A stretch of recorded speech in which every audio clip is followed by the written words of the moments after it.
une incohérence grave. Dans le droit international, l'incohérence du droit international sur le génocide repose sur le fait que l'ONU définit le génocide principalement par l'intention et non par l'action elle-même. Or, en droit musulman, la responsabilité repose sur l'acte concret, car l'intention réelle d'une personne ne peut être connue que par Dieu. 1. L'intention en droit musulman. Dans l'islam, l'intention, niya, est certes un élément central des actes religieux et moraux, mais en matière de justice pénale, c'est l'action qui est jugée. Le prophète paix sur lui a dit « Les actes ne valent que par leurs intentions. Innama al-amalu bin niyat » Al-Bukhari et Muslim.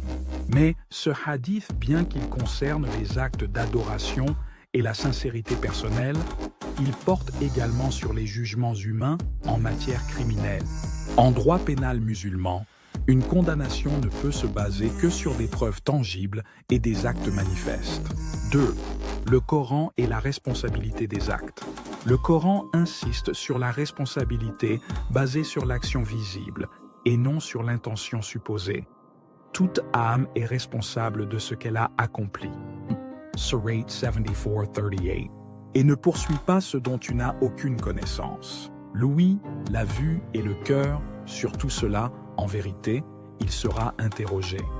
Surah 17:36. Ces versets montrent que seul ce qui est prouvé et manifeste peut être jugé.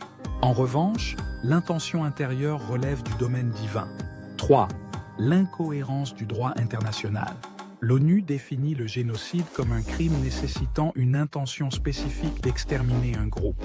Or, prouver cette intention est difficile, et cela ouvre la porte à des interprétations subjectives et à des blocages juridiques.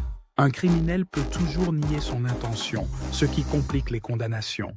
En revanche, le droit musulman considère que le massacre d'un groupe de personnes est un crime en soi, indépendamment de l'intention de l'auteur.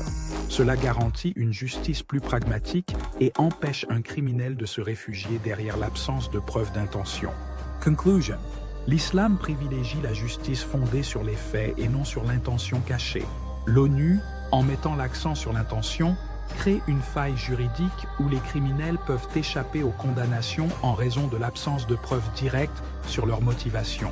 Cette incohérence est contraire au principe même de la justice en général et en islam en particulier, qui lui insiste sur la responsabilité des actes visibles et vérifiables.